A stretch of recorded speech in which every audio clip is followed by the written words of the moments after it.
Mathematicians have influenced the Renaissance world greatly. Mathematics was used by painters, sculptors, engineers, architects, and musicians. Without the use of math, none of that would have been developed. Many new universities were made during the Renaissance, which brought people around from all over Asia and Africa to learn from them. Then they would go back to where they lived, and they would tell everyone in the city, spreading the knowledge. Without the development of math during the time of the Renaissance, we might not know all the math that we do today. Fibonacci was one of the main influencers. He was born in 1170. The exact date and time is unknown. He brought Arabic numbers over to Europe, who before then used Roman numerals. And he wrote a book on it. If this didn't happen, we would have an extremely hard time doing math. Many merchants in Europe used Roman numerals while trading, until Fibonacci came along and showed them how to use Arabic numbers while trading. This allowed trade and commerce growth. Knowledge of mathematics became essential for the members of the merchant class. He also made the Fibonacci sequence. The Fibonacci sequence is a series of numbers in which each number is the sum of the two before it. Now I'm going to pass the torch over to Aidan. Pedro Nunes was a famous mathematician, professor, and cosmographer. He was born in 1502 and died in 1577. Nunes earned a degree in medicine in 1525 at the University of Lisbon.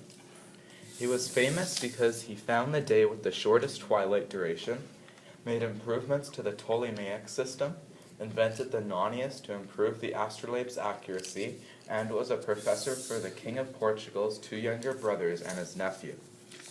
If it weren't for Pedro Nunes, the Portuguese would have not made the exploration advancements that they did. Leonardo da Vinci was a big impact on the Renaissance. He was known for many things throughout the Renaissance. He was born April 15, 1452, and he died May 2nd, 1519. He aged to 67 years old. Even though Leonardo da Vinci was mostly known for his artworks like the Mona Lisa, he still had big achievements in mathematics. People believed that he wasn't able to be a mathematician because they didn't give him much credit other than artwork. Leonardo drew his math through pictures because it truly expressed math.